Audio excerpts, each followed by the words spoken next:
Räägime teile nüüd alkomeetritest ja turule tulnud sellised ühekordsed alkomeetrid, mis õigupoolest ei näita mitte midagi, kas see nii on või ei ole, seda me kohe siin saates testime, aga teadmiseks siis nii palju, et liiklusseaduse järgi on lubatud alkoholi tarbimine siis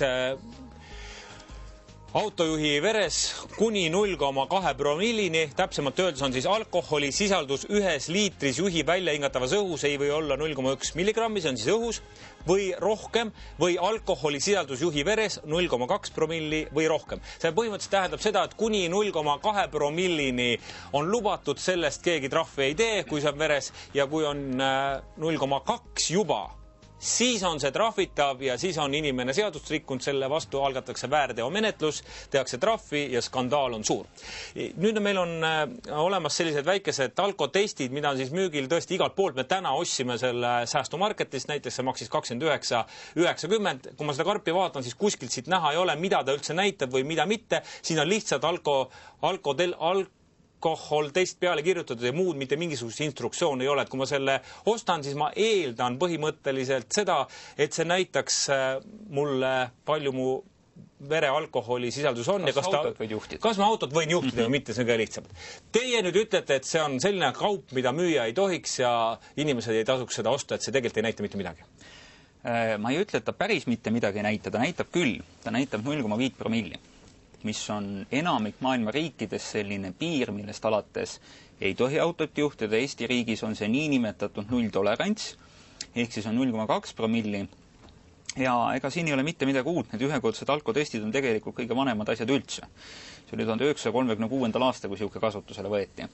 Aga nende peamine häda on just see, et nemad seda 0,2 promilli hästi leida ei taha ja kui me vaatame siit ühte alkotesti samasugus, siis siin on juhend ilusasti näha, kus juhendi peal on tegelikult olemas, et ta 0,2 ei näitagi.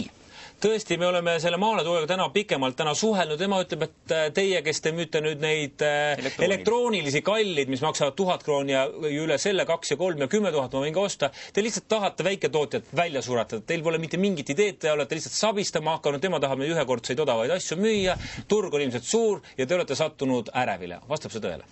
Ei vasta tõele. No ikka mingil määral ikka vastab ka, ma arvan. No ühekordseid alkomeetreid oleme me proovinud aegade jooksul samuti müüa.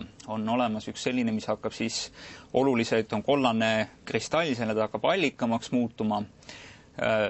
Eriti edukas see nende müük ei ole, sest see on väga tõlgendamise küsimus ja tegelikult on siin teine põhjus on see, et kui te ostate näiteks 30 krooni eest või ka 25 krooni eest ühekordse alkomeetri, te saate teada, et olete praegu purjus. Siis selleks, et teada saada, kas te nüüd olete kaine, on teil järgmist vaja. No Eestis siin on promillid, siis peal teeme siis selle katse, teil on see kindel, ma võin see aparaat nagu tõtt üldse teid näitab. Te olete krabanud kaasa mingi imelike aparaadiga, mina tea, mis see teil üldse siin näitab. See ei näitagi teile joovet, see on joobesimulaator. Elektroonilisi alkomeetreid tuleb kõiki hooldada, kalibreerida, kui nüüd päris terminoloogias täpne olla, siis me ka justeerime need ja kõik nii edasi. Ja selleks on vaja seadet, mis näitab konkreetset joovet. See on nüüd näitab joovet ja ma saan aru, et te olete pannud nüüd sinna peale, et see aparaat hakkab ise puhuma, ta on nagu inimene, kes on alkoholi tarvitanud ja peaks siis näitama seda 0,2, millest alates Eestis saab juba trahvi. Vaatame, mis ta näitab, see 0,2 on väga ebastandardne. Vaatame, mis ta siis näitab.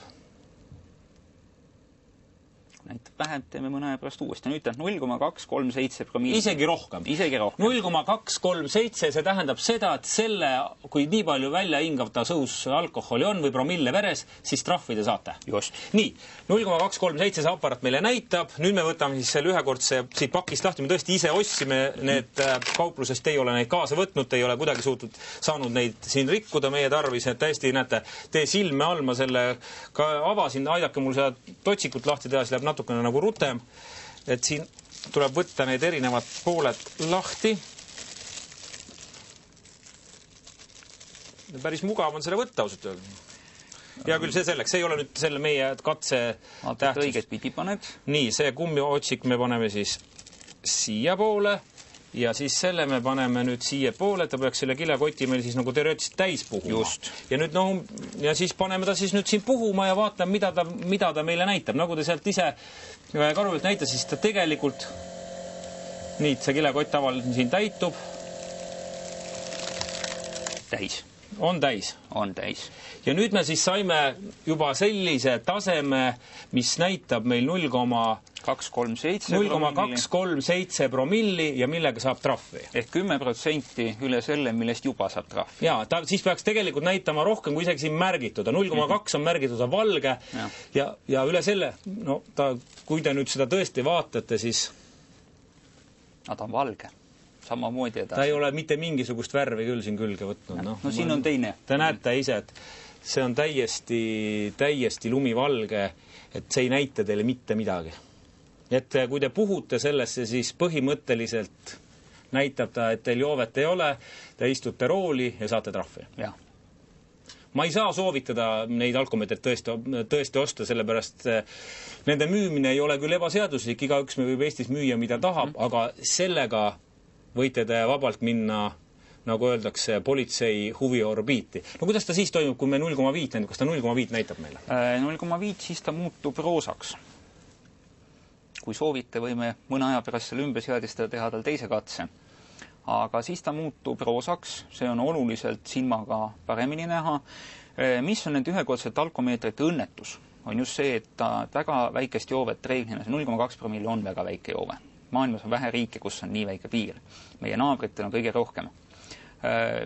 Ta ei näita ja kui ta näitab, siis see on nii tõlgendamise küsimus ja selline, ma ütleks, et ebakaines olekus inimene pigem kipub ikka need asju enda kasuks tõlgendama. Ja mis on muidugi teine mure, nagu ma ütlesin, on see, et kui ta ka näitab, et autorooli istuda ei tohi, siis mis hetkel sa võid autorooli istuda, selleks on vaja järgmist 25 või 30 või 40 kroonist vidinat. Ja neid võib kuluda ei tea kui palju, sest see on igatahes see näitab 0,5 promillist alates, see 0,5 promilli juba tähendab Eesti mõistes kriminaalasja algatamist. Nii et põhimõtteliselt see ainus, mida see tester siis teeb, on see, et kui te tahate vältida kriminaalasja algatamist, siis võib kinni ei panda.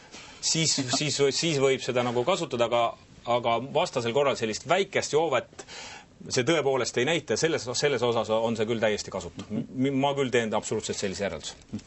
Aitäh tulemast ja selline oli meie tänane alkomeetrite teema. Ma pean ikkagi ühe küsimuse veel küsima. Te olete teinud sellest alkomeetri äristu tegelikult õudselt kasulikku äri. Inimesed ostavad neid kalleid nublakaid endale kokku. See veel ei ole väga kallis. No ikka on, maksab 1000 krooni, aga nad ei tea, et lisaks sellele nad selle kalli apardi osad, nad peavad krõbistama mitu korda aastas teie juurde, et te seal midagi seal susserdate, midagi teete ja korjate siis veel iga kord 200 krooni inimestelt kokku. See on selline kaval business, ma saan aru. Inimesed ostavad, nagu öeldakse, põrsakotis endale. Ei, miks põrsakotis? See on igal pakendil kirjas, et neid tuleb hooldada. Ja sellist alkomeetrit, mida hooldama ei peaks, ei ole maailmas veel tänaseks peaks välja mõeldud.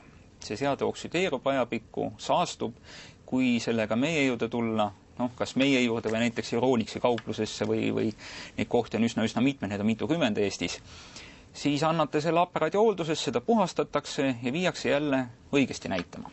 Kui see aparaat on selline, millel on see hologramm peal, on üks MTÜ, Eesti alkomeetrite müüjate liik, kui tema on seda tunnustanud, siis võite kindel olla, kui see aparaat on hooldamata, siis ta nulli teile näita ekslikult. Et see oht on täiesti välistatud, et te kogemata kombel puhute sinna, satute autorooli ja tegelikult on joove. See ongi asja mõte. Aitäh, igatahes asja mõte meie poolt on hoopis see, et kaks asja hoidke lahus, joomine ja autoga roolimine. Rääkisime täna ka Maanteeametiga pikalt. Nemad soovitavad istuda rooli alles siis, kui teil on tõesti 0,00 promilli ja sama soovitame meie ka. Ühekordne alkomeeter võib aga teid viia trahvini ja muude ebasoovitavate tagajärgedeni. Meie jätkame.